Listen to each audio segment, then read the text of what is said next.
This is the only video you should watch before buying any car in Tanzania. Most people don't know that every engine has a lifespan. What do I mean when I say lifespan? From the time it was manufactured to a time you're supposed to do your first overhaul, that is the lifespan of an engine. What's an overhaul? So today on our podcast, we have the most known, the most loved, as well as the most hated car expert from Tanzania, who told us all the good and the ugly about cars in the automobile industry. I'm gonna give you a huge deal breaker with me with Mercedes. Having a gear shifter, behind the attached to the steering column. That's kind of gay. I've said it once. I'm gonna say it again. Most people buy cars from Japan, but here is the catch. A lot of those cars originates from Singapore, which is by far the worst place you can import from because of several scams that you never knew about. They start to swap parts. Okay, what part is damaged in this car? Maybe the water pump. Okay, fine. Take that water pump, put it in this car.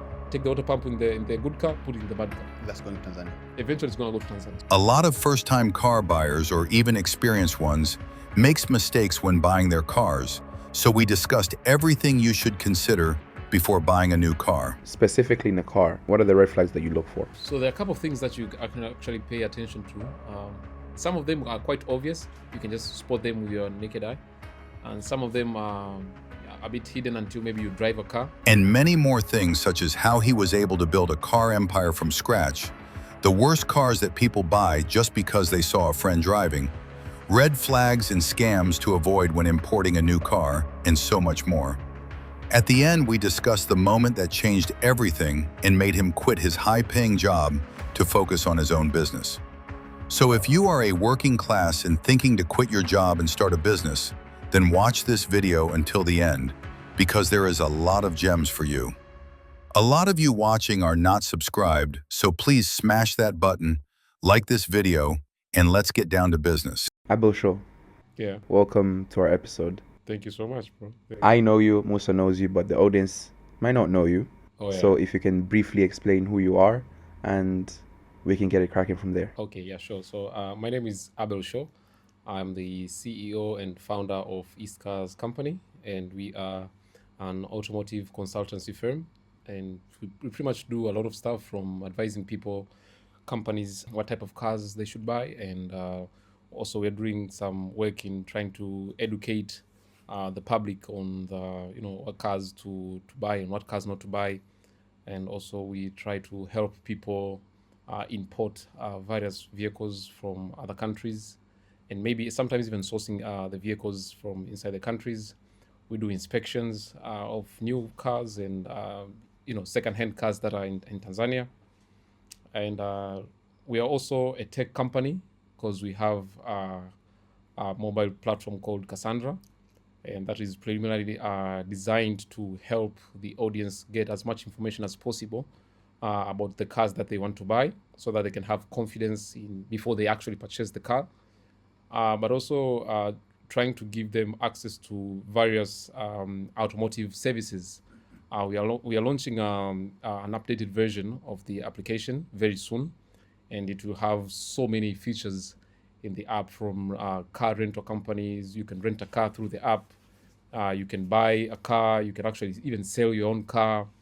You can have like subscription-based car washes. If you have a car wash, there are car washes that will have subscription where you can subscribe to a car wash and get your car washed maybe every day or every week.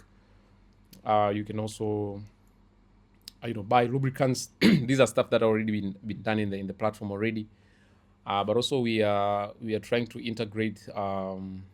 It hasn't been done, but we are actually working on it to have like an AI assistant in the platform that will assist you on different tasks or questions that you have regarding your vehicle. So it's quite a lot that we are doing, but that's the basics. Yeah. My question is, what sector in the car industry have you left? Because you've mentioned a lot that you do. Okay. I think the roast has already begun, huh? Okay.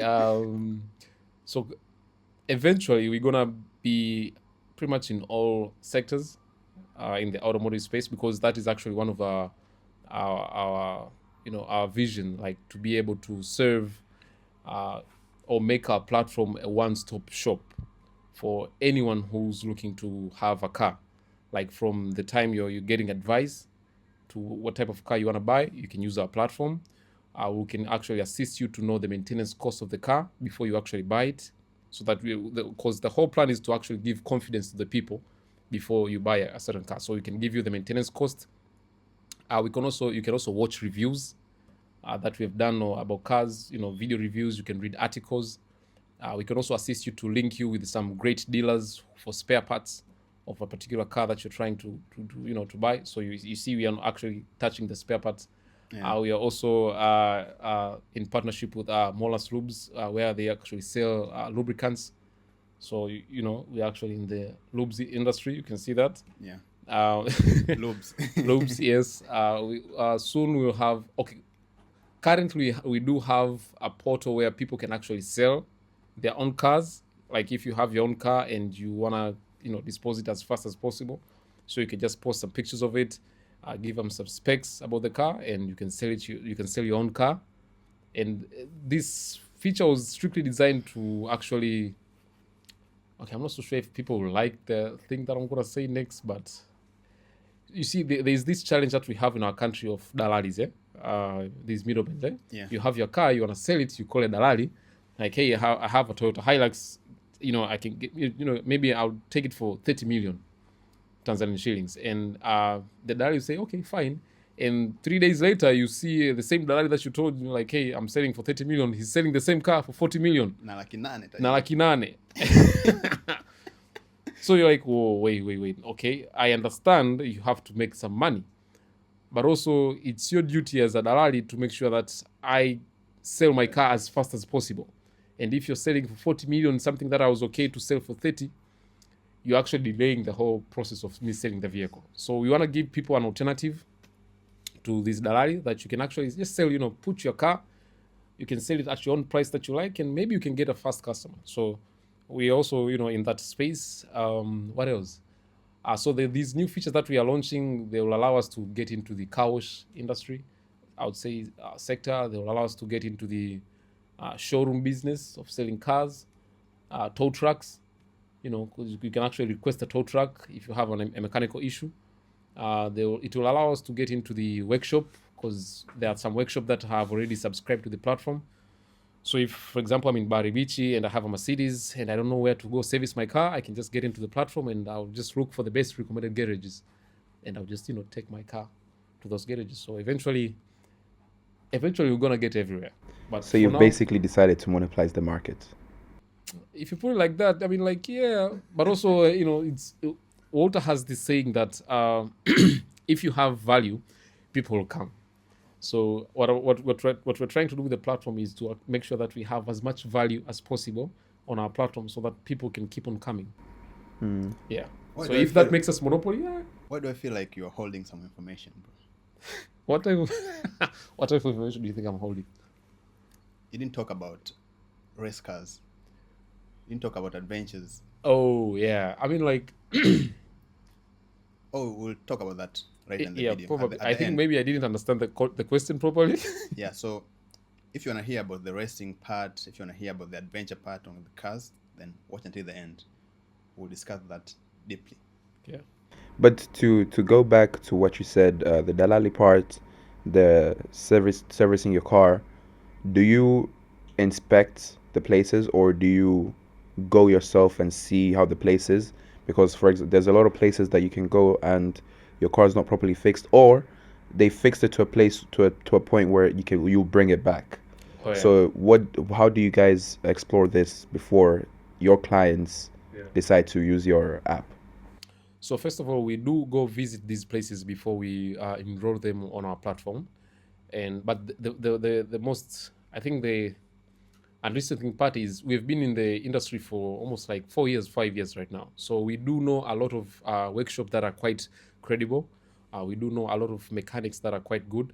So it's easier for us to just, I know, let's say, Uptown Performance. I know I've known them for years. They're good mechanics. We work on them on some projects. So it's easier for us to just enroll them because we've been working with them for quite some time. But there are some occasions where you have these new workshops that you've never worked with. So we do send a team of people to go visit their offices, inspect their work ethics, and talk to some of their people who work at their garages to get an insight. Could we work with these people? Can we work with them, or they're just they're not sure of what they're doing? So, and to be fair, there are some workshops that we've disqualified during our vetting process, because we've been vetting these workshops since June. Up to date, actually, are still vetting some of the workshops. And to be fair, there's some that we've disqualified. There's some that we're like, okay, we can work with these guys. You guys, if you increase, let's say, a particular aspect of your area, of your work, maybe we can, consider enrolling you guys. So we do have inspection before we enroll them in our platform. East Cars is a very big company right now. I don't know if anyone doesn't know Is Shoo East and they live in Tanzania. I think everyone who lives in Tanzania has seen Is Shoo East, unless you're not using a smartphone. So I've been wondering, what was the first step that you took when you are starting Is Shoo East? Because most people who are watching right now, they probably don't even have a business and they don't know where to start. So how did you get started? Okay, so initially, Is Shoo East started as a hobby. Okay. Because I genuinely like cars. I love cars. But I remember it was in 2013. I was back home in Bear, and I started writing down like my whole vision, like what am I gonna do with this passion that I have about cars. Yeah. So I just wrote a lot of stuff down, the things that I wish to do, if God wishes, and I wrote them down. And I remember in 2014, I started working on what I wrote down. And the first thing that I wrote was, I'm going to start a blog or a page, an Instagram page or a Facebook page, and I'm just going to talk about cars. I'll write articles, I'll post pictures, anything about cars. I'll just tell people like, okay, this is what I know about a particular kind of vehicle, and you can have that information. Because I remember back then I was looking at majority of people who are buying cars, and a lot of them didn't know that much about cars. They had zero clue of what they're buying. They'll just buy it because maybe they saw it to a friend, or they like the picture of a car somewhere, or they saw a video of a car, stuff like that. So I wanted people to actually be able to connect the dots. So I started an Instagram page. It was 2015. I started posting, and then eventually it kept on growing. And if I look back at my strategy, the reason I started a page was because I wanted people to, to trust what I was saying, to be credible. Because you just can't start from nowhere and, start executing stuff. You have to start somewhere. People have to, they have to relate to you. They have to see you like you're credible. What you're saying is true. So that took a lot of time, because I started 2015, and it was 2021. That's when we officially registered Is Shoo East as a company. Yeah. And we actually registered Is Shoo East as a company because it started generating revenue. And initially our revenue came from advising people, because once I gained some traction online, people would DM me, like they'll just DM me and sometimes even call me, because I had my contact on the profile. Hey, like, I want to buy a car. Can you advise me on if this car is good, if this car is not good? Hey, I have this budget. Can you please just point me to where I can get this car? They had a ton of questions. Then I remember there was a day I was just sitting at home in Tabata. Yeah. Yeah. And some guy called me and he was like, hey, I want you to advise me on some car that I want to buy. How much do you charge? And I had never charged anyone for anything. And this guy was like, how much do you charge and where should I send the money? And I just told him like, it's 20,000. 20,000. And you can send it to my number. And I was like, okay, this number is like, yeah. And this guy instantly sent me 20,000. And he called. And we talked. Wait, and how much do you charge now? I was gonna ask the same question. I was literally about to ask the same question. Consultation. Yeah. It's 200,000. For 2 minutes? 30 minutes. 30 minutes. Okay. Yes. Cool. So I mean, like, yeah, you can see the trajectory there, how it went, from 20,000 to now. It's almost like 10 times, yeah. Yes. 10x. But yeah, the minute I actually saw that people could actually pay me, because they actually asked for it. I didn't tell them like, hey, pay me to tell you. They just say like, okay, how much? I was like, okay. And this guy actually told me like, bro, what you're doing is extremely valuable. You can make a lot of money from it. Keep it up. Ever since I talked to that one client who is still my friend up to date, everybody just came. I just kept on telling the same thing, like, it's 20,000. You can send it to my number. And they kept on sending the money. I saved the money. And it reached a point where there was so much people, sending the money. I couldn't even talk to everybody. Like, you'd have maybe 30 people, have sent you maybe 20,000 shillings. You can't talk to 20 people. So we had to have a system. We built a system to manage all the people who are paying the for consultation, try to limit the time. But people just kept on coming, which proved the point that there was a demand for these kind of services. So I started thinking ahead, like, okay, I can't talk to everybody, every day. Yeah. It's tiresome. I have to do other stuff. So that's when we decided to build the platform, Cassandra, to be able to, release some of the traffic. Instead of people coming to talk to us, they can just interact with the app and they'll get the answers, because the whole app is actually built on what was inside my head. We programmed it in the platform. So you just ask you some few questions and it will recommend you some few vehicles that, okay, based on what information you provided me, these are the cars that you can actually afford. So is that 200,000 for the Cassandra, or is that directly to talk to you? In person. Because if you go through Cassandra, it's only like 3,000, 5,000 maybe. And if you're not satisfied, then you can actually contact us directly and talk to us.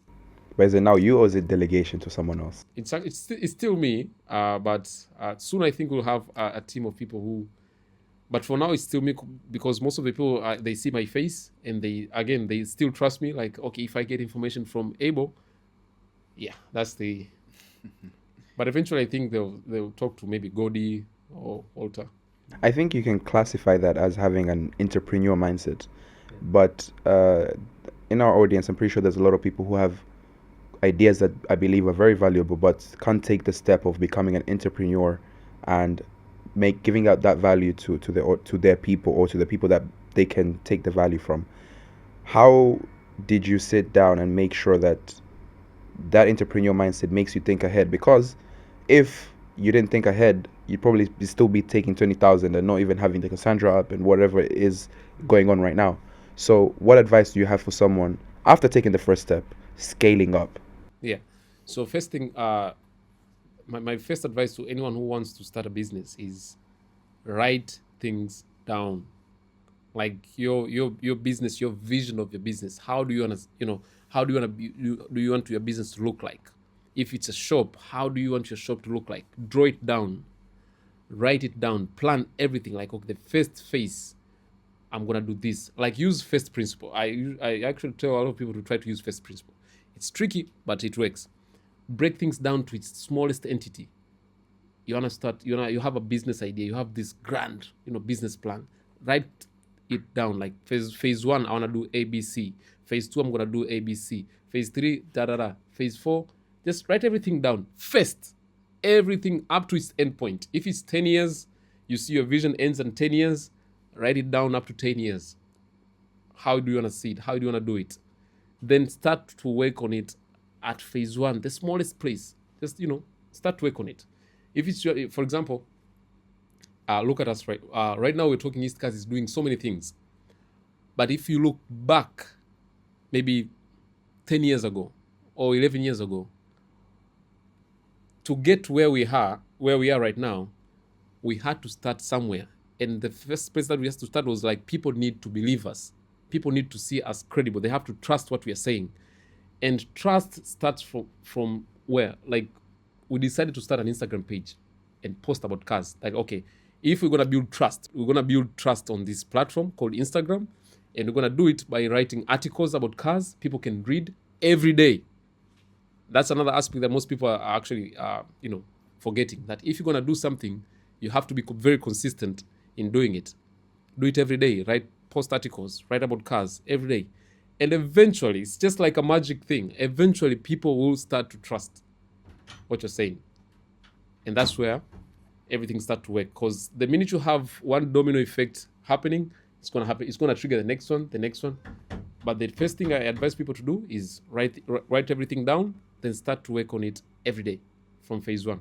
Lack of capital it's a very big problem right now in Tanzania, especially for young people. I know a lot of young people who have brilliant ideas, but they don't have money to start and execute. I'm wondering, where did you get the finances to start your businesses? Okay, if you put it like that, you make it look like it was like a lot of money that I needed to, to start the company. Yeah, The how funny much thing was it? is, I'm gonna go back to what I said earlier Yeah. about writing things down and being consistent. And I'm gonna direct this straight to the founder of if I'm gonna advise someone, I'm gonna advise the founder of whatever business that you have. Yeah. Most people a lot of people, especially young people, try to skip this phase. As a founder or the CEO of a particular business, Yeah. you have to be extremely skilled. You must possess a certain skill set that will enable your business to thrive. If you don't have that, you're gonna struggle. So if you want to solve the issue of capital, my best advice is you have to develop a certain skill that you in person as a founder, you can do to generate revenue. Okay. And this skill, not necessarily to be linked to a business that you want to start. You can have a different type of skill, but you must possess a certain skill that can actually enable you to generate revenue. And from the revenue that you get from having that skill, you can actually use it to finance your venture, your business. That is the easiest way. I would say ndo njia rahisi ya kutokuwa ombaomba. Okay. If you don't want to beg for money or ask for money somewhere, that is the easiest way. And you can actually do it quite early. You can start quite early. A lot of youngsters that right now they're trading, they're doing forex and stuff like that. Yeah. It's the kind of skills that you can develop as a person Yeah. to generate revenue and eventually finance your business. If you put aside that, because I'm talking about that method because it's the one that I used Okay. during my early years when I was starting East Cars. I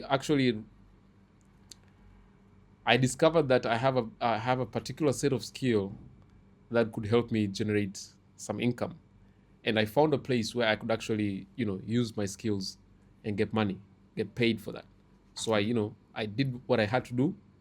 I got some leverage, Okay. and I started investing that fund into my other business, which is East Cars.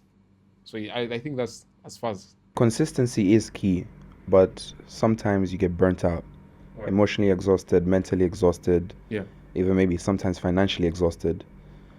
How do you overcome that? Because sometimes, I don't know how long it took you until you generate the first 20,000, but sometimes you might go a whole year saying, I believe in my idea, I believe in my vision, but not generating any income. While other people are working 9 to 5, probably making more than you because you are so struck on your vision.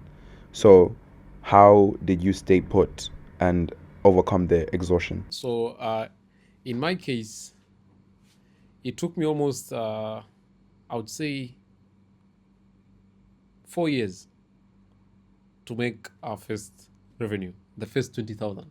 Yeah. Because I started in 2015, and I think it was in 2019, going 2020. That's when I had the first client who was like, I'm gonna pay. That was almost like 4 or 5 years. Yeah. And I'm gonna be honest, the heat, I did feel the heat. It was intense. Because at some point something tells you like you just have to give up. And even on my case, I remember there was like I think 1 year I didn't post anything on my platform. Because initially when I started, I actually took my account from 0 followers to up to I think it was 7,000 followers within a span of like a year or something. And then I stopped posting for almost like a year. When I started posting back after 1 year, I had almost 3,000 followers. So 4,000 followers just vanished. Then I started, kept on posting. But again, I'm going to go back to the same thing. Like, you have to believe in your vision, man. You have to believe in your, like, whatever idea that you have. You don't have to wait for anyone else to remind you or tell you, like, oh, man, this is a great idea. It's going to make a lot of money. You have to see it.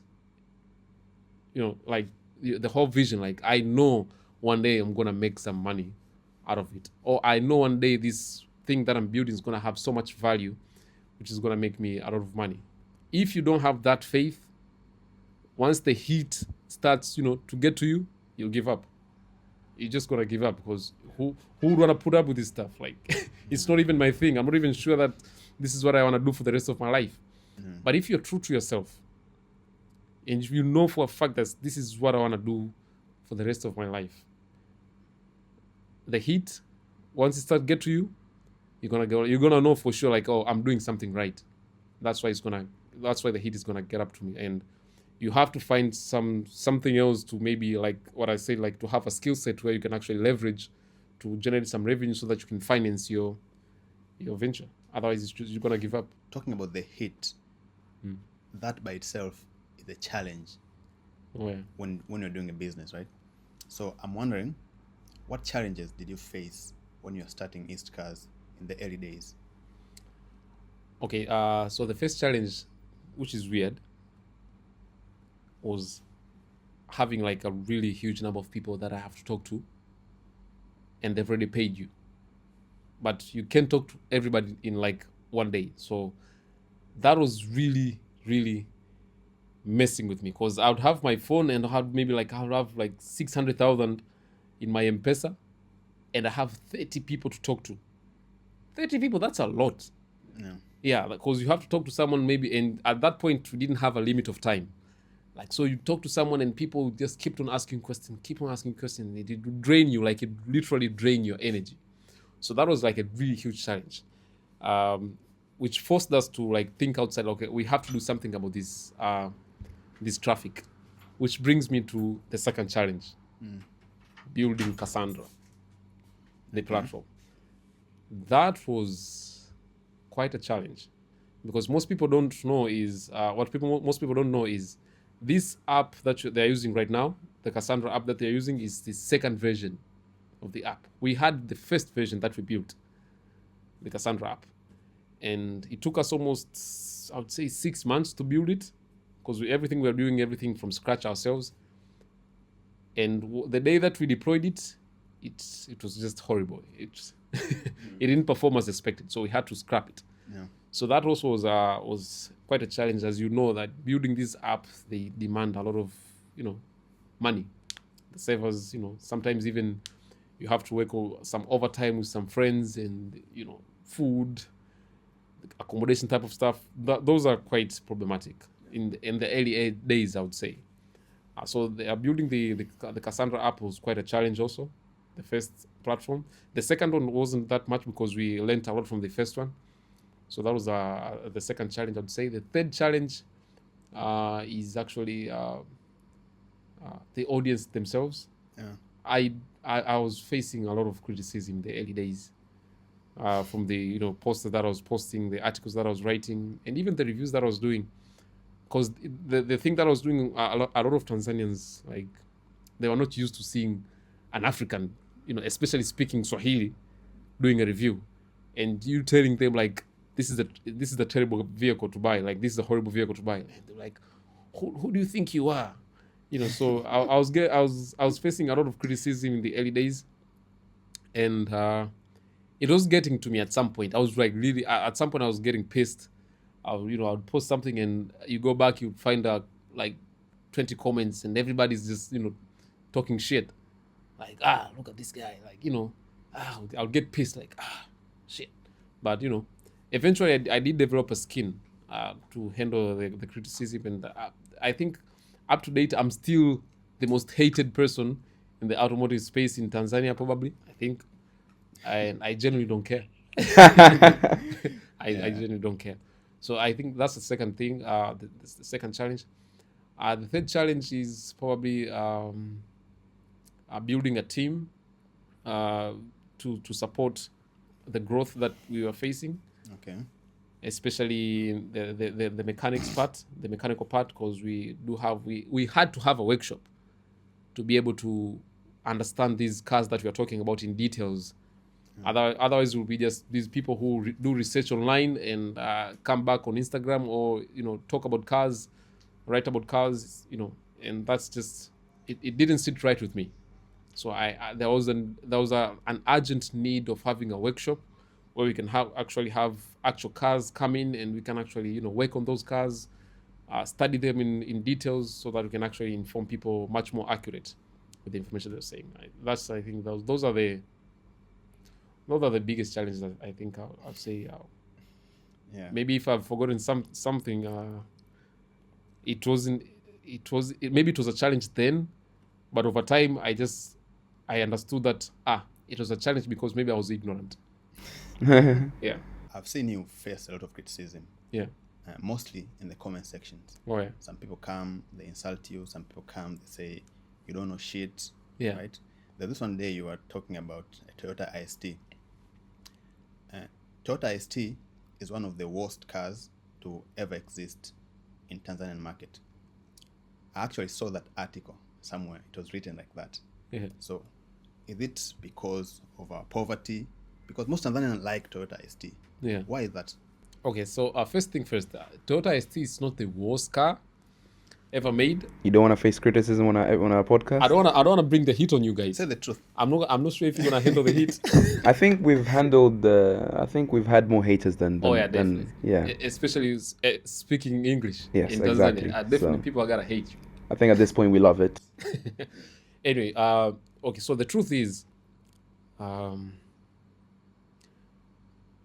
IST, it's a horrible car to have in Tanzania. Now I'm going to be blunt. It's a horrible car to have in Tanzania because of the infrastructure in our country. That car was not designed for for these conditions of the roads. That is the first thing that is actually disqualifies the Toyota IST as a great car for Tanzanian or any Tanzanian who wants to buy one. Though a lot of people disagree, like these Toyota ST, they are quite fuel efficient. The spare parts are available. It's easy to fix them. I mean, like, yes, it's true. But the way these cars are built, you see, for example, let's look at an example of a Toyota ST. It's been in production since I think it's 2002. Yeah. That's when it's been in production, right? 2002. And you'd find people who are actually buying Toyota ST in 2024, 2025. This is the car that is 22 years old. And once you buy this car, it comes to Tanzania, it's in really good condition. And the reason it's in good condition is because where it came from, the roads, they're actually in really good shape, really good condition. So the car doesn't face so much stress. But the minute to bring it to our country, our roads, that car, the rate of kuchaka inakuwa ni kubwa sana. Okay. Because of the infrastructure. So you find some Toyota ST that were brought in the country maybe 2024 or 2023, and in 2025, if you look at it, you're like, dang. If you you look at the plate number, it's E. It's number E. Like, how is number E this, in this condition? Like, it looks like it's number A. Like it is a day. Yes, it looks like it's TZA, yes. Because of the roads. Now, I this is the thing that I have against these small cars. They're not designed for our roads. They're not designed for our country. Tanzania is a very big country. Imagine you travel from here to Moshi, it's almost 500 kilometers. To Arusha, 600 kilometers. These cars were not designed to handle these long commutes regularly. If you're going to buy a Toyota ST in Tanzania and ignore the fact that we have poor infrastructures, okay, then at least use it, as a town cruise. Just use it as a town trip. Plus, what people don't know is Toyota ST is actually called Urban Cruiser. It's another name of Toyota ST is Urban Cruiser. Urban Cruiser. It was designed to be used in towns, in city places, not do long travels like here to Moshi 4 times a month. That's Unaionea, yeah. So going back to the question, Toyota ST is not a horrible car. But it's not made for our country. Yes, but it is a horrible car in our country. Yes. If you get a Toyota ST in our country, it's a horrible car. But it's not a horrible car. I hope that makes sense. Yeah. Before proceeding to my next question, I want to go back to when you're talking about visions. As a human being, sometimes we like to seek validation from people. Yeah. And sometimes it might boost your, whether it's your ego or whether it's your morale to go do something. Yeah. And I like the fact that before I started MYOD podcast or had the idea, I was also a human and wanted validation, telling Musa that I'm really interested in starting a podcast, and he was pushing me to start a podcast. And eventually, I asked him, why shouldn't we start it together? So we both had the same vision of growing something together. But you are the founder, and I believe there's not any other co-founders. Yeah. So, did you go to any friends to seek validation to start your vision? And if you did, and when you started, were there friends with you at that same rate that you have right now? Okay, that's a very interesting question. So it's funny. The answer is very funny. So initially, when I had the first, like an epiphany of like, we should start East Cars. We're gonna have this, and that. I was in secondary school. No, I was in high school, and I was sitting at the back, back benches, eh? Yeah. So that's when the idea, manifested, and I told all my backbencher friends, like, yo guys, I think I'm gonna start doing reviews. I'm gonna start this. I'm gonna do that. I'm gonna build a platform. And people will come. Yo, everybody at the back. Yeah, they actually laughed. They laughed, and even nilikuwa kibonzo. That's the right way to put it. Nilikuwa kibonzo. And every time I walked in class, they would make fun of me because of the stuff that I told them. Like, unataka kutoa gari, unataka sio kwa top gear. They would make fun of me. And I generally didn't care. I remember of all the friends that we had at the back, only two believed in me. And like, I think this is a great idea, bro. We should start working on it. And that friend is Walter, and another friend called Yawen. He lives in Moshi, this Indian guy. These are the first people who actually believed in my idea. And if you go back to on our YouTube channel, you see the first video that we made. It was me with Yawen. Walter and Ignas were, doing the camera work. So,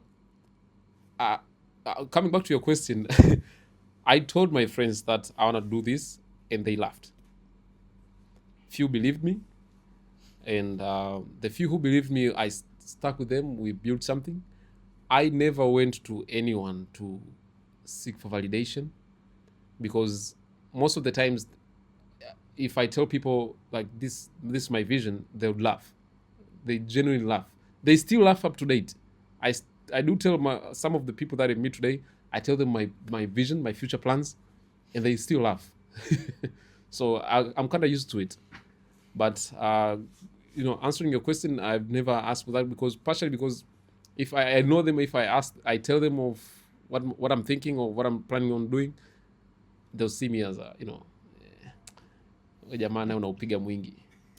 Yeah, you're way over your head. So but there's this one person that I used to listen to, who gave me the confidence of believing in my idea that if I do it in this way, it's gonna work.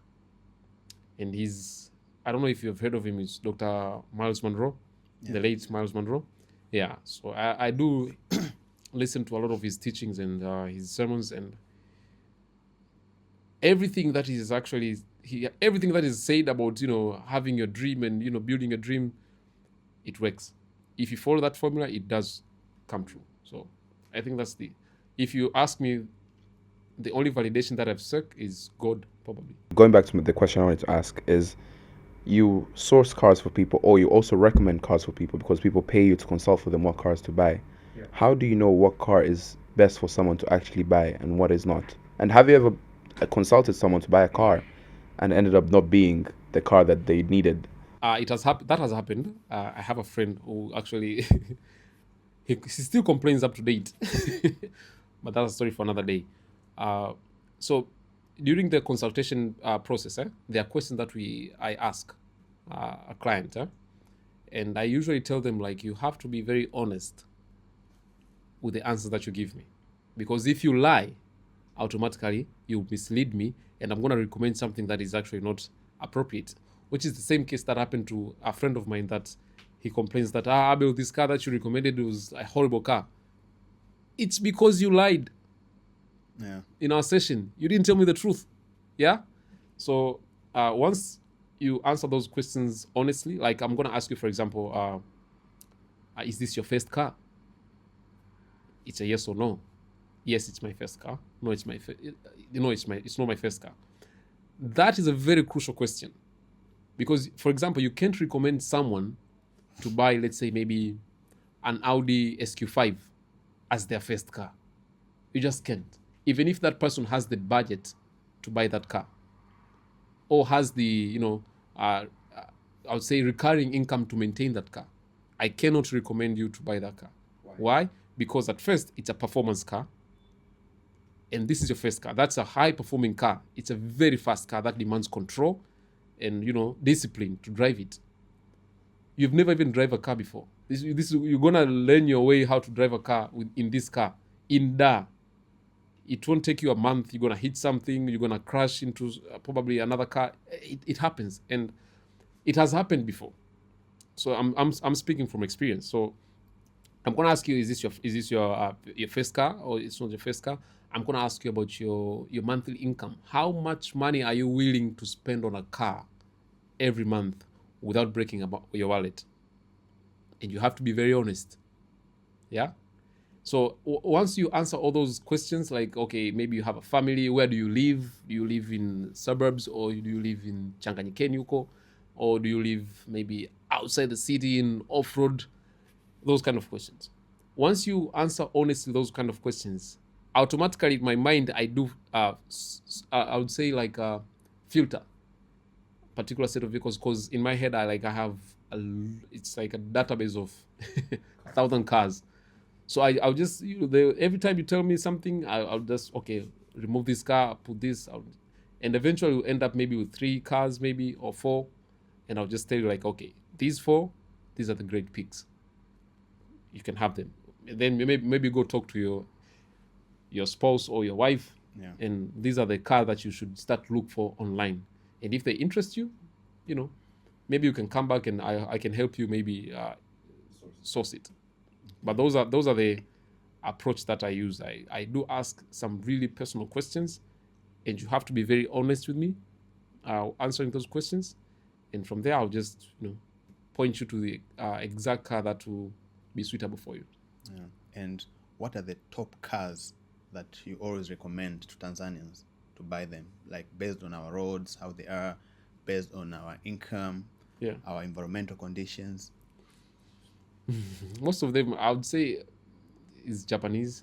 Okay. Yeah, most Japanese cars are the ones that we mostly recommend to most Tanzanians, because most of the people who are actually coming to us, again, if you look at their profile, it actually points them to that directions. Like, you have to own this car first, then maybe like your second car, you can have maybe like a German car or a European car. So I would say the top cars is the Japanese, and then maybe European cars. But I can be specific, like in the models, like maybe Subaru, Forester, or I can. I'll just say Japanese. As a car fanatic, just a quick one. Yeah. In Tanzania, preferably BMW or Mercedes? Are you asking me in person, or I'm asking you as an advice, because I believe I'm a BMW person, but I like the interior of Mercedes. Yeah. But also, I don't know, living in Tanzania, I've seen BMWs not working. Yeah. Like, there's a lot of problems. But I've seen Mercedes also, when they have problems, it's just like a Toyota. At some point, you just have to fix something. Okay, so I'm gonna be honest.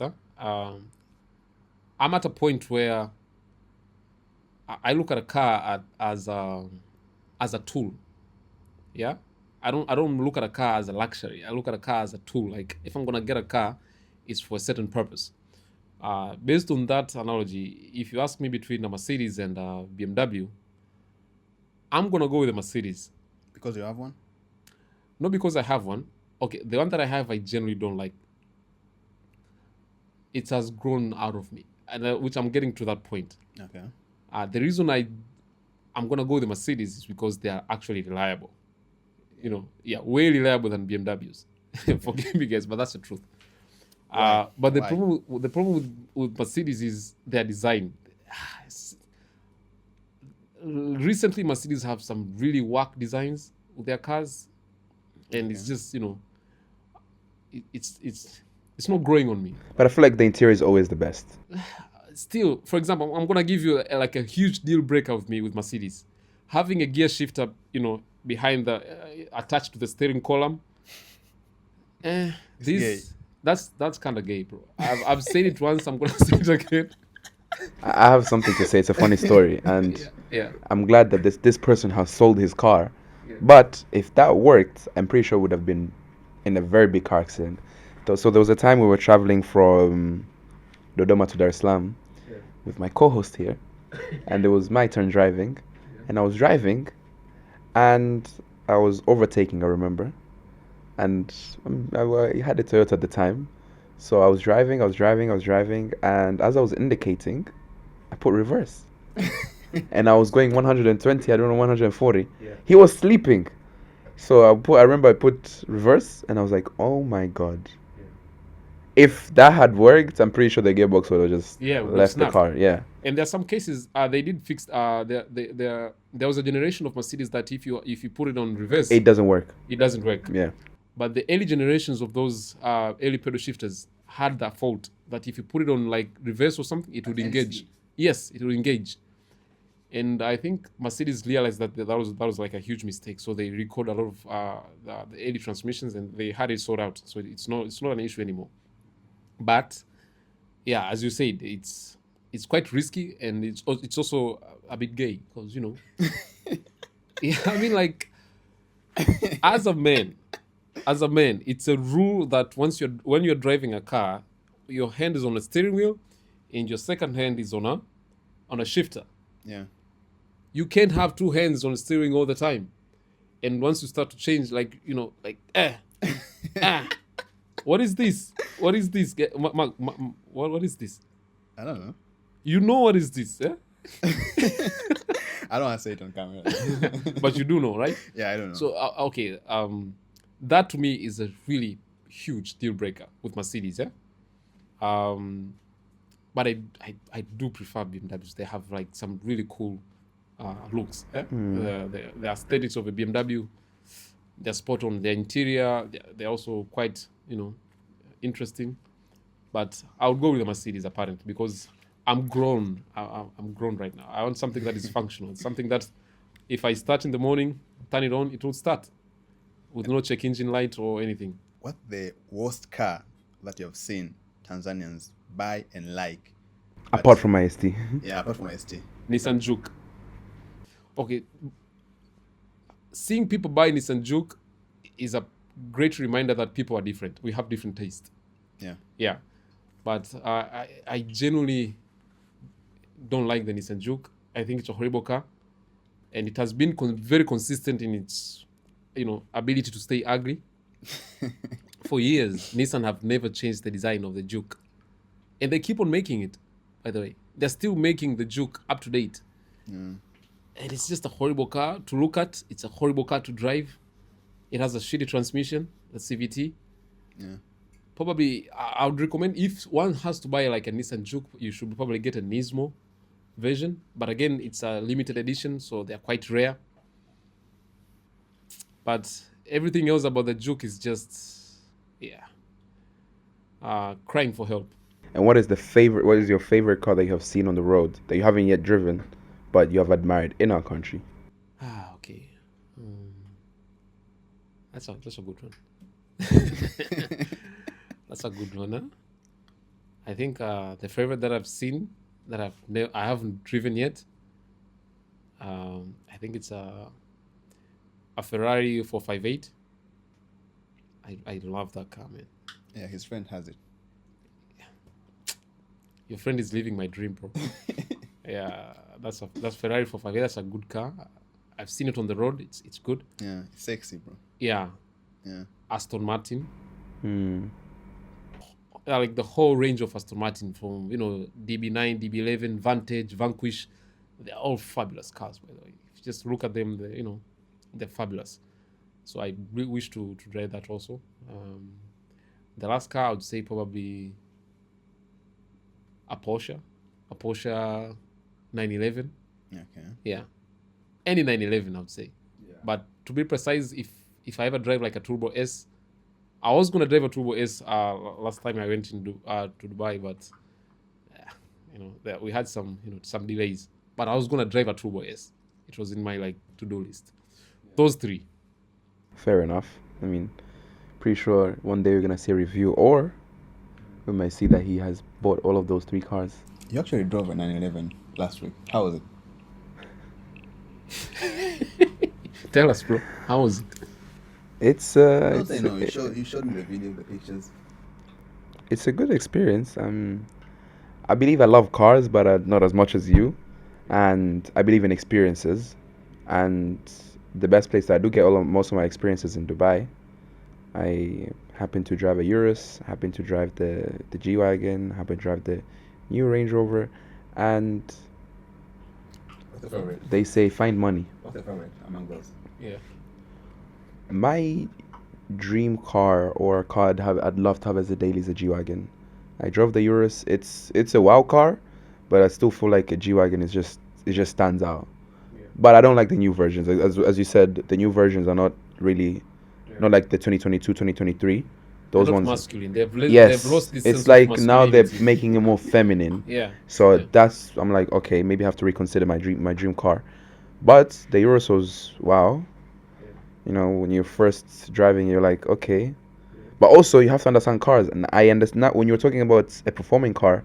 I understand because I was was it Corsa? Corsa, I believe, was the yeah. Of course, it's like the sport mode. There's a way you have to accelerate. You don't just put your foot down, or you just don't accelerate a certain way. And I learned that the hard way at some point with the G-Wagon.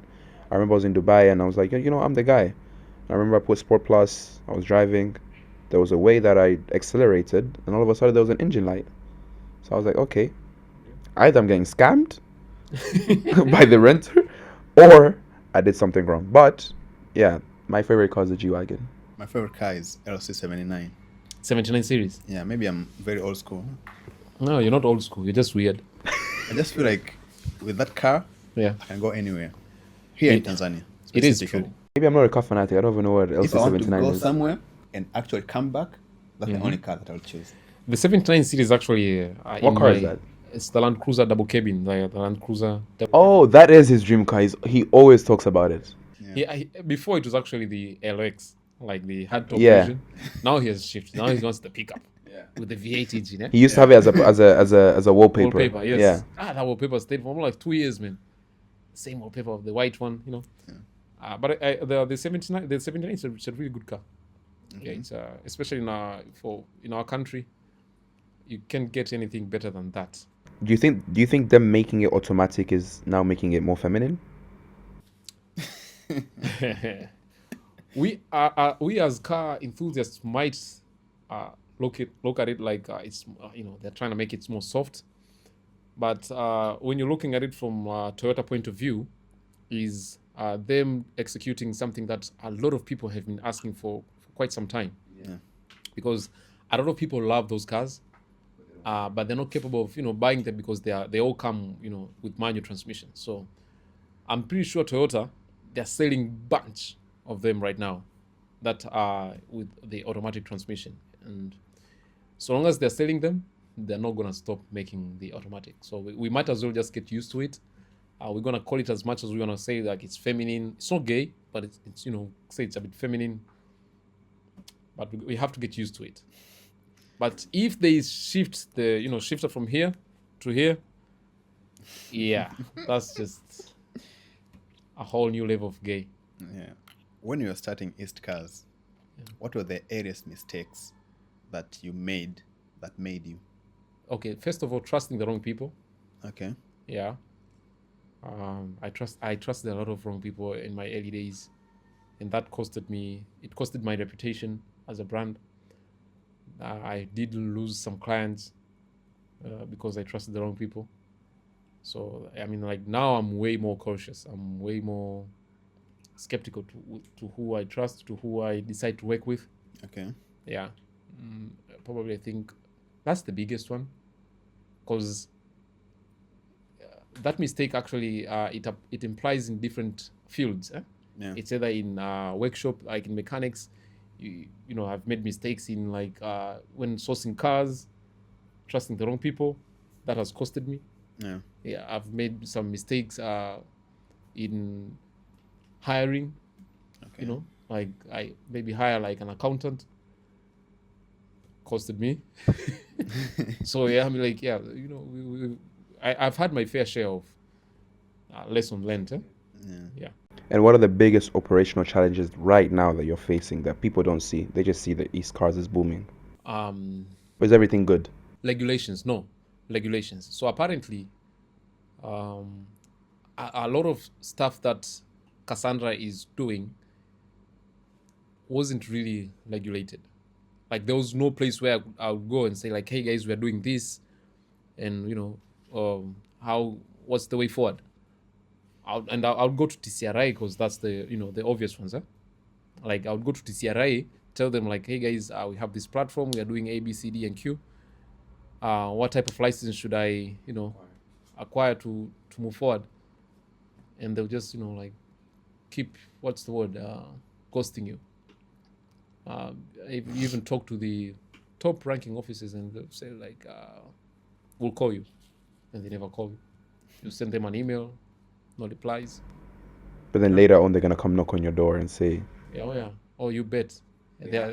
I know. I mean, like they have, but if they haven't, at some point they're gonna come. Yeah. But I'm glad that we have actually got into like some sort of like an agreement this year on what type of license to acquire. So that has been a huge relief because it was limiting us to do so many things in terms of growth, because we couldn't even advertise. We've never advertised. Can you imagine? We've never advertised Cassandra. Never done that because we are scared. Like, okay, what if you advertise and you know, it goes places and you know, And you can't handle the traffic. Despite not handling the traffic, Yeah. when you advertise for something, it goes to different places, even to the people who hate you. Yeah. And some of these people who hate you, they're in a position where they can actually do some harm. You know, what if someone knocks on our door like, hey, you guys, why are you doing this? Why are you doing this, like this kind of business, and you don't have a license or you don't have like the paperwork? And you start telling them like, hey guys, I have been in touch with you guys for years now, trying to tell you like we are doing this, and you don't show any cooperations, you know. But I'm not pointing any fingers. I'm just saying like those are the type of challenges that we do face internally. But now I'm comfortable to talk about it because at least we have like a solution that we are working on. So it's easier. But back then I couldn't even talk about it in public, because you know, you never know who's listening. Talking about regulations, a lot of people complain in this industry that they might buy a car for $2,000 or $3,000, but the amount of tax they pay on that car is very, very high. What do you have to say about this as a car enthusiast? We are poor. As a country, we are extremely poor. That's the easy explanation.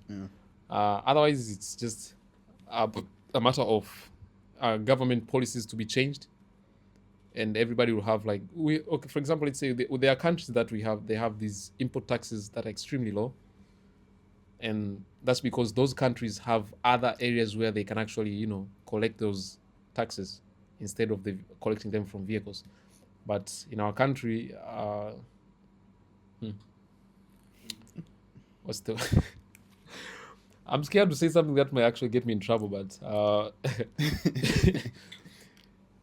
yeah, we need to set our priorities straight in terms of governance.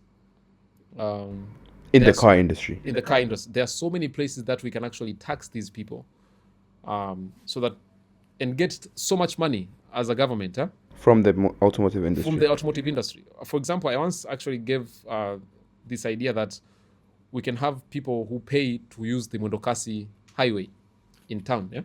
Yeah, like America. Yeah, you can have, because for example, right now the Mondokasi roads, they are underutilized, because you have a bus pass by every, like, after 5 minutes or 10 minutes, there's a bus go by. And at most times, we are not using the roads.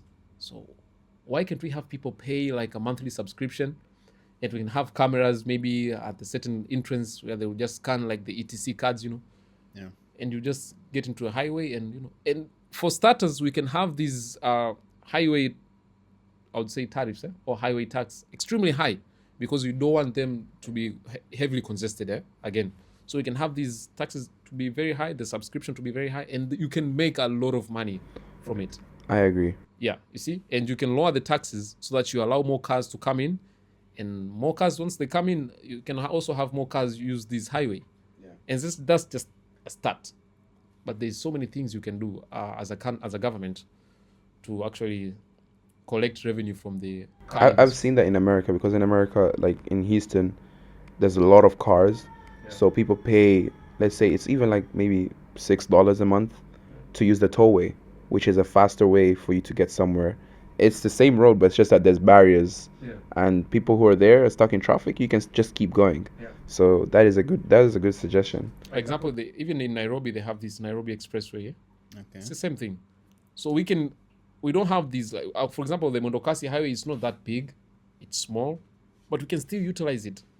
We can still utilize it. I'm very certain. So coming back to your question, it is a problem, because these taxes are just way too expensive. Sometimes you buy a car, like you said, it's $2,000, and you pay taxes that are maybe $3,000.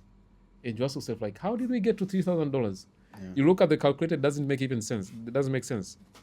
But I hope eventually it's going to change. A lot of Tanzanians are used to buying cars from showrooms or kwa madalali, which, by the way, like, we pay a lot of premium on those cars. You might argue, like, why should I buy, let's say, a 500 million car and put it on the boat? Understand? Why shouldn't I just get it from a showroom? Yeah. But you, being in the car industry, you source cars directly from the source, let's say from Japan, South Africa, UK. How does that work behind the scenes? Because a lot of people who buy cars here, they don't even know where to start. So it's actually quite, in the early days, it was quite challenging, but eventually we had a knack for it. So you get a client, who's like, okay, maybe you have already talked, you have sit down, you have a session, and maybe he has ended up agreeing, like, I want to buy like a Mazda CX-5. Yeah? I'm not saying a Mazda CX-5 is a good car. It's just an example. But let's go with it, Yeah. So there are websites where you can... Monty has that one. I know. That's very right. personal. So is that a direct shot? Yeah, it was a shots fired. Yeah. So depending on the vehicle that you've actually chosen, you can actually, there are public websites where you can actually go, search for these vehicles, and you can just order them, online. Yeah? But most of the times, these websites, they also, they can be a bit shady. Yeah, a bit untrustworthy. Yeah. For example, you see a car, they say it's in good condition, but it's in Singapore. Yeah.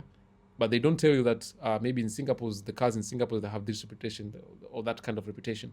Yeah. So they don't tell you that. So if you buy it, you end up getting a vehicle maybe that is already damaged or has some issues. For example, what website? You can just say it and then we'll censor that. No, I can't say it, bro, because I do work with them. You can say, but we'll censor them. Or you don't trust Musa to censor it? Yeah, exactly. Musa is quite shady. Yeah, he's quite shady. Actually, I'm not shady. He might leave it on the thumbnail. He might put it on the thumbnail, like Iska said, ta ta ta. That's not shady, bro. It's actually us using you to get more views and grow. Yeah. For real? It's not shady. It's not shady. What is it? We're just using you. It's extortion. I would say it's extortion. It's good for our business, bro. It's good for your business. Yeah. You see? We have a problem over here. Yeah, that's not being shady. I don't think I agree. Nothing personal. It's just business. It's just business. I think there's a lot of personal stuff as friends. Okay, now I'm going to put it like this. Me not mentioning it, it's just business. Oh, yeah? That's a good way to put it. So, okay, yeah. So the whole process actually, we do have people in some of these countries like Japan, UK, South Africa, Dubai. Yeah.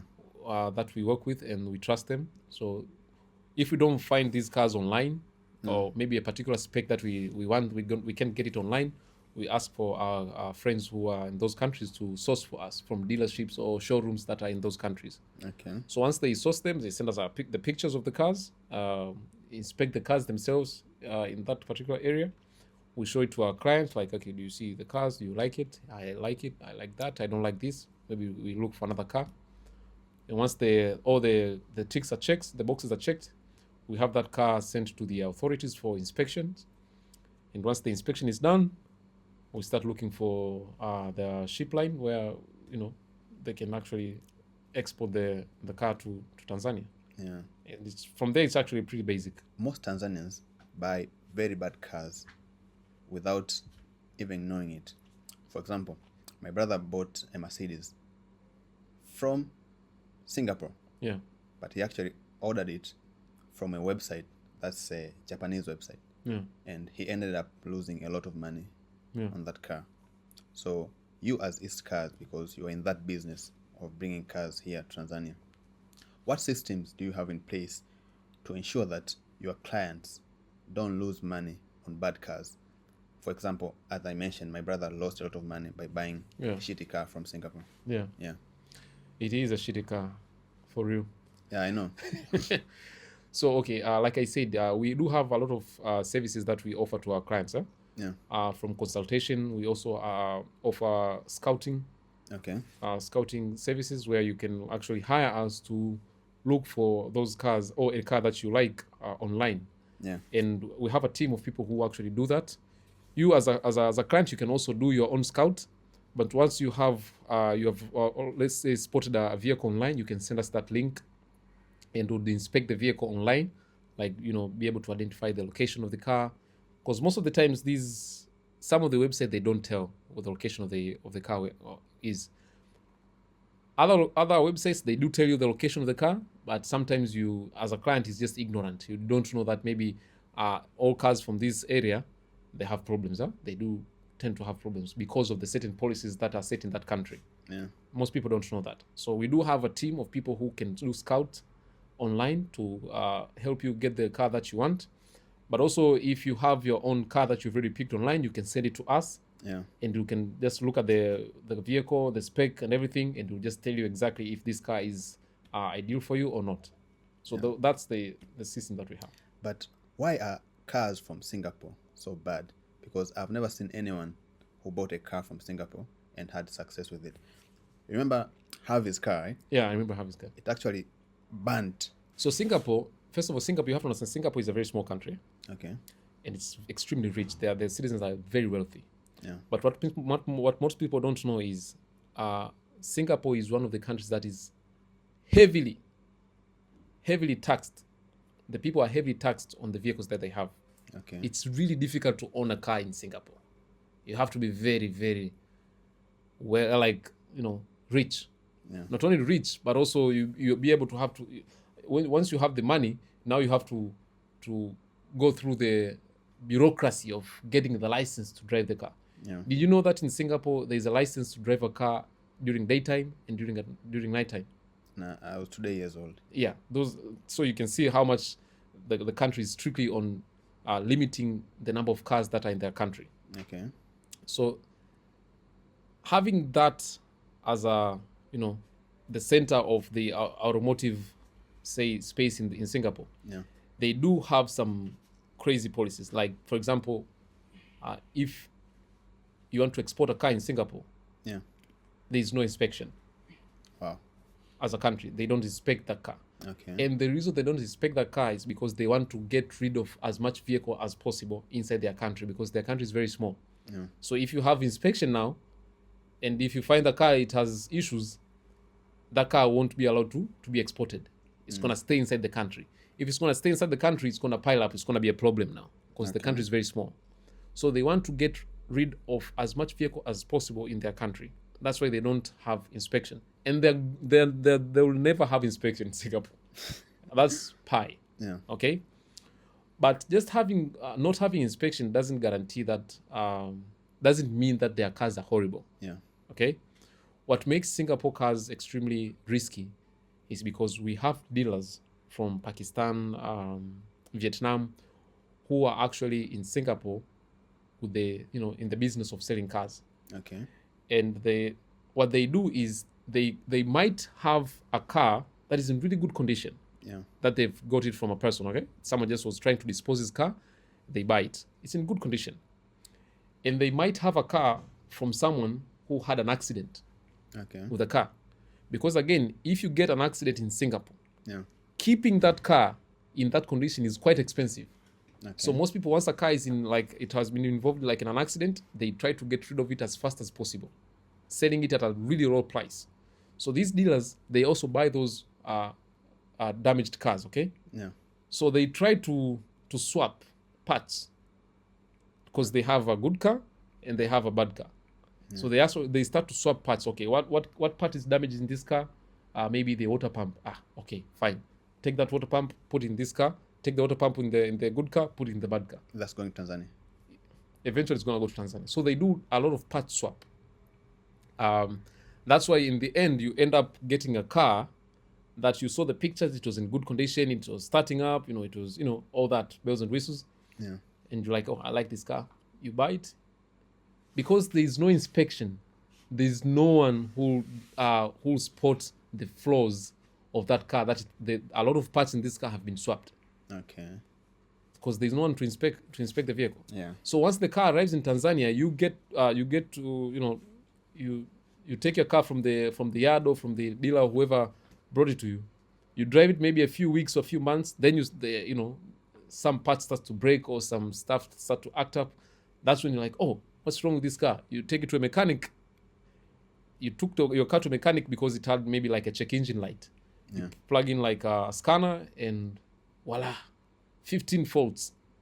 Water pump, thermostat, oil pump, a lot of things they're just, they're broken. And you just tell like, hey, where did this car come from? Singapore. You're like, okay, good for you. So that's the biggest challenge with Singapore. I think I've made sense. Yeah. It's very rare for the market that we have in Tanzania for people to buy a car that is 0 kilometers and has never been driven in another country. Most of the times it's a used car, but in very good condition. Yeah. When looking for a car or when trying to source for a car for a client, what are the red flags you look for in a used car? For example, if you go back to Singapore, you said there's a lot of things that you already know about, so I'm pretty sure you wouldn't buy a car from Singapore. But specifically in a car, what are the red flags that you look for? So there are a couple of things that you can actually pay attention to. Some of them are quite obvious. You can just spot them with your naked eye. And some of them are a bit hidden until maybe you drive a car. That's when you notice. So I'm gonna point out both. Rust. That's the first thing you should it's if you're trying to buy a car and there's so much rust underneath the car, nah. Okay. It's just a terrible buy.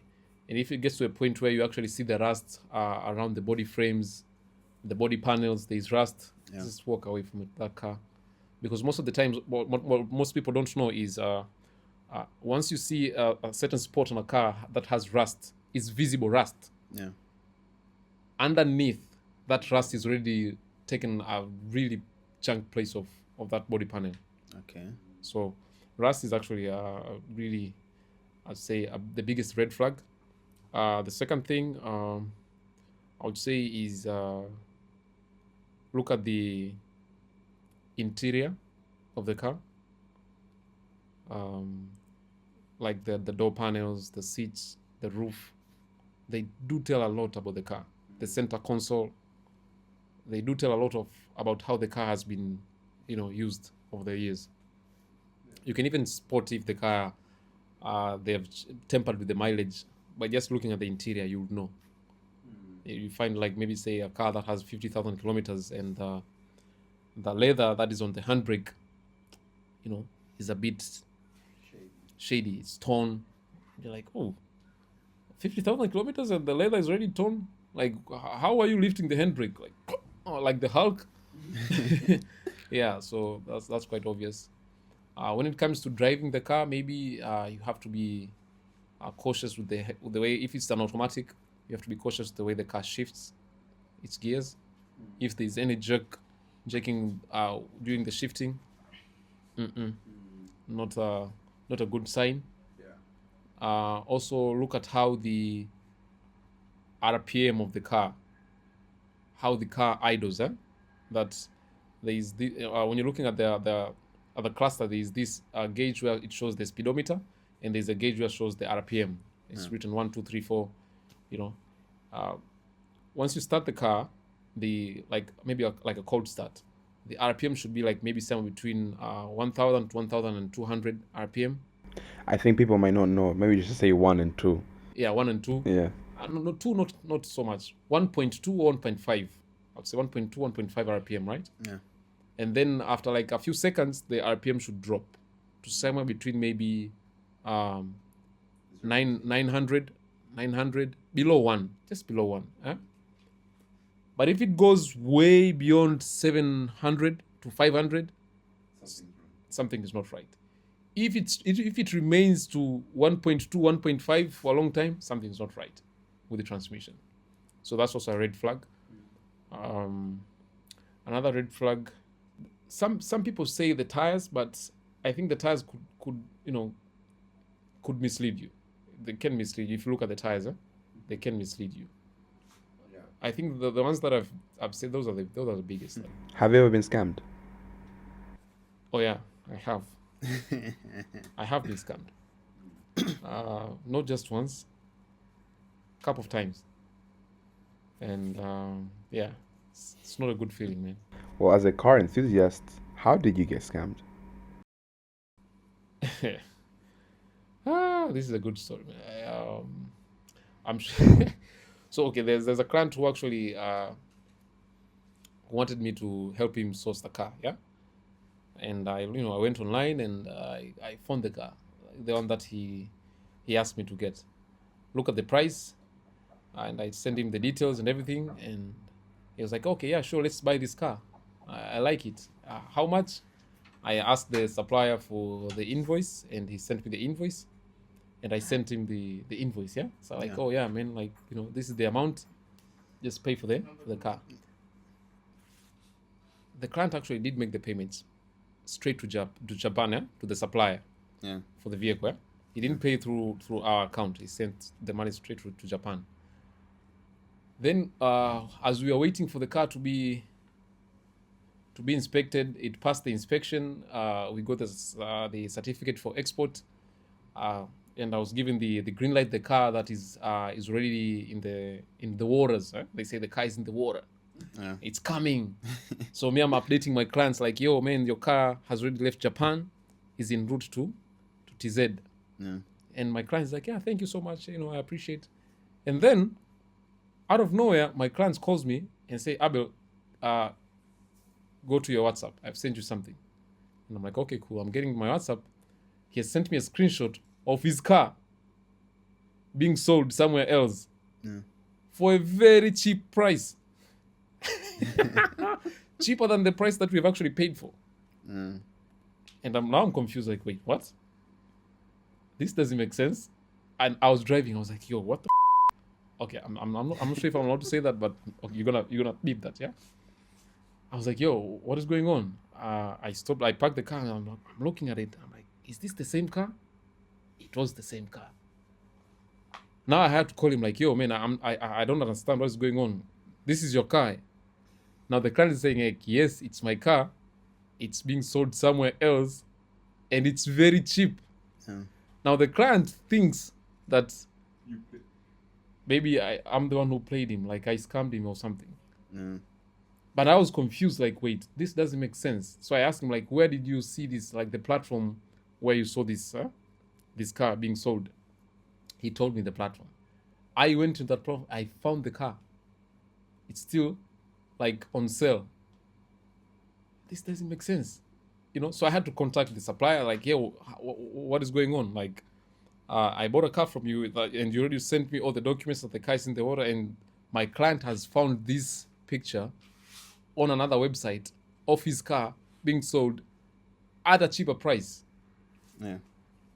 The supplier now, he's like, these cars, when they come, they are being posted on different platforms, and sometimes each platform has a different price that they sell.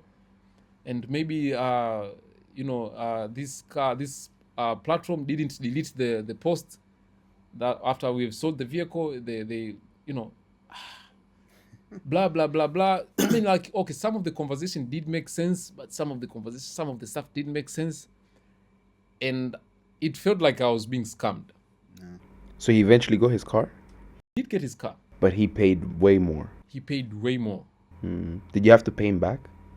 So he did come to me and he actually told me, like, Abel, like, we have to do something. And I was like, bro, I am lucky at this point you didn't give me the money, because the money you paid directly to Japan, to the supplier. If you had given me the money, I would be in trouble right now. But you didn't give me the money. If you were scammed, we are all scammed with the supplier. So if you're gonna do something, we have to do something With the supplier. with the supplier, which I did try to tell the guy who was handling the inquiry that I made. I did tell him, like, yo, there's something that you did that was not right with this car. It's either you overpriced me, which again, it's fine. You bought it. Yeah. I did pay, but dang, bro. Yeah. Like, to have like a surplus of $2,000, that's a lot of money. I did feel horrible for, Do you guys still have a relationship? it's not a relationship like that, but Long story short is, I don't care. no, I mean, like, I can't say that I don't care. I genuinely care, because I did learn a lot of. I learned a valuable lesson from that. I learned a valuable lesson from that even these suppliers, there are some things that are happening, even themselves they can't explain, and once they happen, themselves, even they will use your case as a case study to improve their systems. So it depends now on your end, who did you meet to go in that predicament together? Is he calm? Is he, like, furious with you? Because some people, can be furious, take you to court or something. Yeah, but I did learn a lesson there, and I'm not gonna make the same mistake. Before buying a car, Yeah. there are a lot of things that you need to consider. Yes. I've seen a lot of people make mistakes. Most of them are rookie mistakes. For example, especially here in Tanzania, because of how our systems are. Most people, before they buy a car, Yeah. they look at the number plate. If it's recent, Yeah. then they even charge higher prices. The sellers, they even charge more. The second thing, they look at the mileage. But even that can be tempered with. Yeah. I know cars that had 300,000 kilometers, but then they drop them to, let's say, 50 kilometers. Yeah. That by itself, looking at the mileage, it's not a good way to look at a car, Yeah. a good car to buy. So I've been wondering, what are the biggest mistakes that you have seen a lot of people make before they buy a car? Especially first-time buyers. Yeah. So the biggest mistake people make is buying a car because someone has it. Wow. I saw Musa with this car, I want it. I Yeah. saw Monty with this car, I drove it, I want it. That is the number one mistake that you make, because you assume that because Musa is your friend and he has maybe like a Mercedes, Yeah. and you occasionally drink with Musa, you hang out with Musa, Yeah. you think you're on the same level with Musa, but you're not. Yeah. Okay, so the first thing that most people make is buying a car that they saw to someone else, or they saw a friend who has, and they just immediately like fall in love and like, I want that. That is really bad. The second mistake that most people make when buying these cars is consulting their mechanics. Micro. Yeah, you want to buy a car, like you for example, you have an IST or any Toyota maybe, and you fix it maybe at a certain garage, and you and your mechanics, you are kind of tight. So now you wanna buy like a Mercedes, and you call your mechanic, your Toyota mechanic. Yeah. Yo, bro, I wanna buy a Mercedes, or I wanna buy a new car, another car. What type of car should I buy? Yeah. Usually, whatever advice that comes from that angle it's actually very biased. Okay. Because the mechanic will advise you to buy a car that he can fix, not a car that you like. Okay. Or maybe the one that you could afford. So that also is a problem. Coming to the point of mileage and number plates. Again, what's the word for mshamba in English? Ushamba. Shamba. I don't know. Primitivity. Yes. So Primitiveness. unakuwa ni ushamba kununua magari kwa sababu ya plate number iti number E, or it has low mileage, then it's a credible buy.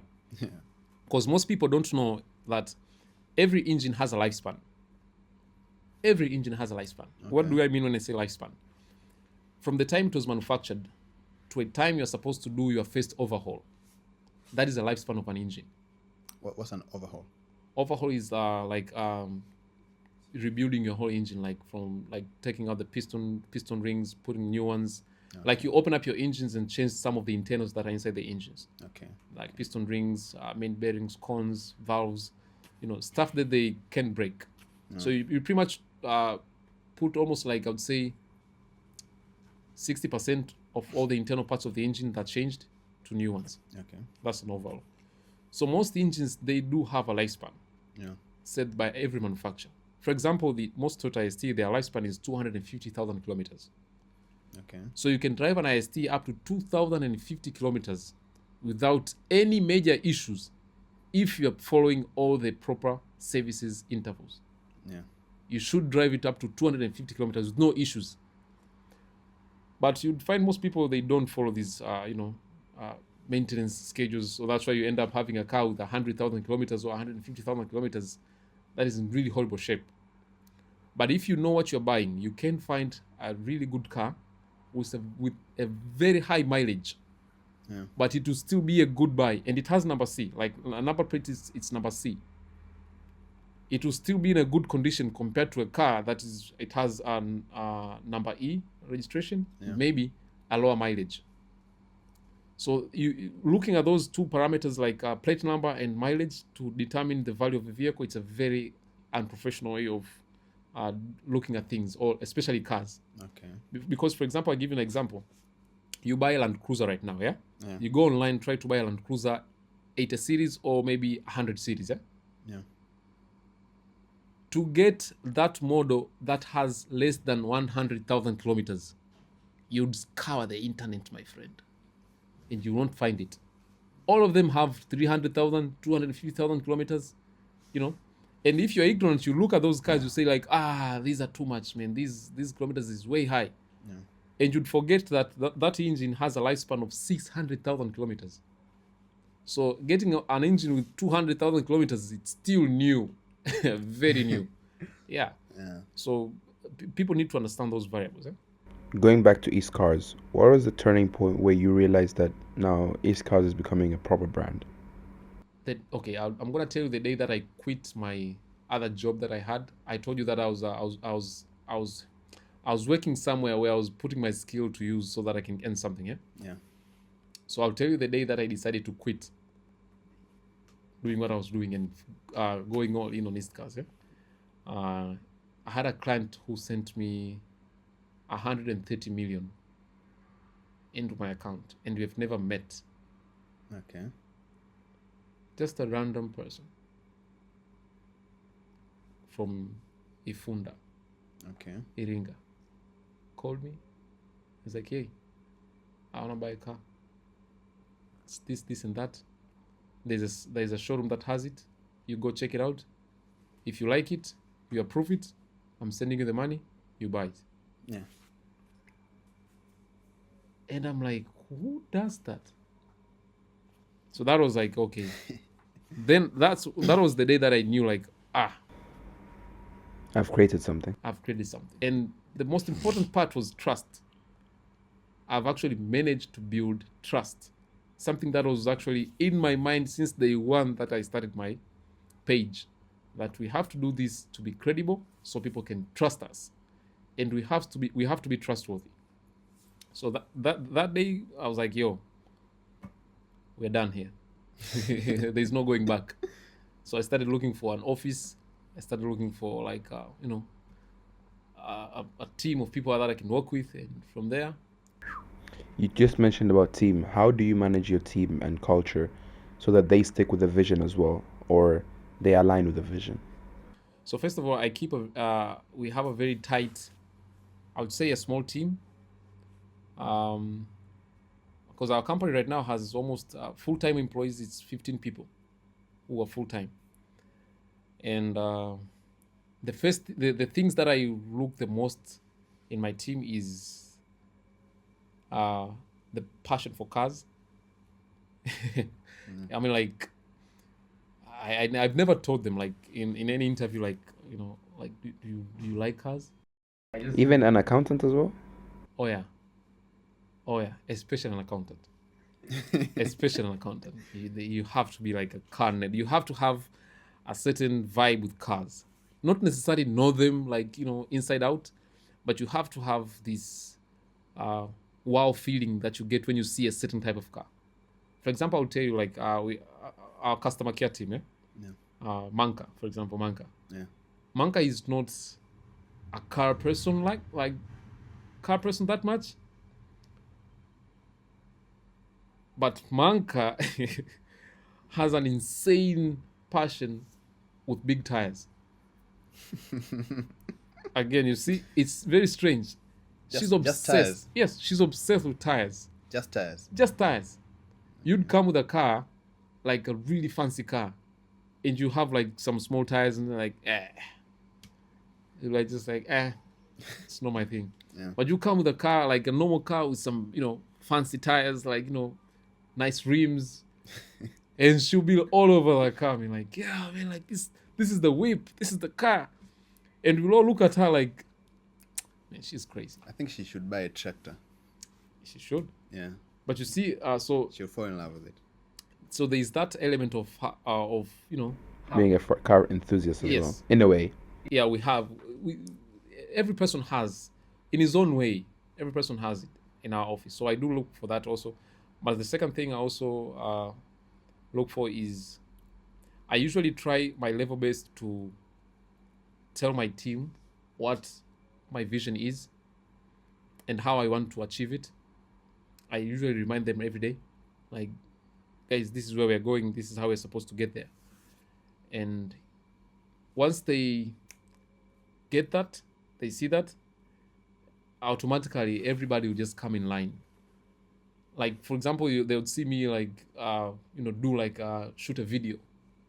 Like, I would shoot a video of just talk about cars at the workshop, and they'll keep working with their work, keep doing their stuff, not bothering me, or not bothered by what I do, because they understand, like, hey, for things to work here, Abel has to do that, and if he does that, I'm gonna do this, Manka's gonna do that. Everybody knows what he's supposed to do on his own time. You started in 2015. 6 years later, you registered officially as a company. Yeah. But right now, 4 years later, we're talking about East Cars being one of the monopoly in the automotive industry in the things that you're doing. We haven't seen anyone do the things that you do, if they're doing not at your scale yet. But there's the future. You've talked about Cassandra. You've talked about a lot of stuff. Where do you want to see East Cars in the next 5 to 10 years? My vision is to have everybody who wants to have a car, or who has a car, to use East Car in any services that we'll have. Like, 10 years from now, I want anyone who has a car to know East Cars. Not only know East Cars, they should be also be able to buy or use some of the services that we provide, either consultation, either watch our reviews or read our articles, or maybe use the service, our platform, to get access to some of the services that we link them to, stuff like that. That's my main, my biggest vision. Like, maybe picture this: 10 years from now, you stop any car in Dar or in Tanzania, and you ask them, do you know East Cars? And it's like, yeah, I have their app, it's in my phone. Yeah. That is like my grand vision. Okay. Is it, in simple terms, is it best to say the most reliable automotive app platform that someone can get advice from, to get a car, or to get service from, or to go wash their car and everything? One stop platform for anyone who has a car. Oh. Yeah, I think that's the biggest. Yeah. And getting there won't be easy, because I've seen so far what 4 years have done. And most of my friends say I'm not gaining weight. Uh, I'm not gonna gain any weight with the vision that we have. Uh, because like you said, we are doing so many things. A lot of people don't know most of the stuff that we're doing in the background, but we do. Musa early talked about racing. You talked about adventures. Yeah. All those are some of the programs that we have started to boost the car culture in Tanzania. Because, like I said, when we started doing this, everybody was looking at us like, "What are you doing?" Like they were not getting what we were doing. It has got to a point where now we have a crowd of people who actually understand what we are doing, and they see the value in what we are doing. We believe that there is a lot more that can be done in the car space. That's why we are starting these different programs. Like we have Rev and Wave Festival. Yeah. It's a motoring festival, strictly a motoring festival for 3 days, for all car lovers to just come and chill somewhere, talk about cars, have fun with cars, stuff like that. We have a fruit that is designed to promote this off-grid living, camping life, adventure. Yeah. Most people have cars. They have really fancy cars. They have 4x4 cars, and they just drive them in town. I mean, like, for God's sake, these cars were designed to go places. They were designed to take you to places that were amazing, that were unreachable. Yeah. So we're trying to also advocate for that type of lifestyle with our off-road program. We've done several seasons so far, 4 seasons, I think. Next year we'll be doing the 5th season. I think today we covered a lot on the business side of things, but also your personal journey. Yeah. But we should let the audience comment down East Cars for us to get exclusive shots or behind the scenes of the preparation of the 5th season of all the adventurous programs that you guys have, all the car enthusiasts that are going to be there. Get things that are exclusive, because if you do say too much, we might ruin the fun. Oh yeah, definitely. So guys, thank you very much for joining us today. We had Abel Shore, a car enthusiast, but also a successful business owner. Started from scratch, creating his company with a vision that he had in mind that people laughed at. But right now, when you talk about East Cars, this one, I think I always tell myself, I was like, whenever I go on Instagram and I see East Cars has posted a video, minimum is 200 likes, 300 likes. Like, people might think it's small, but it's very, very big for consistently getting all these reach. And that's just minimum. But I learned a lot today, and I'm pretty sure you guys have learned a lot too. And if you guys want a part 2 or the exclusive shots, comment down below East Cars. Make sure you follow them. Make sure you follow us. Make sure you like, comment, and subscribe. Thank you very much. See you on the next video.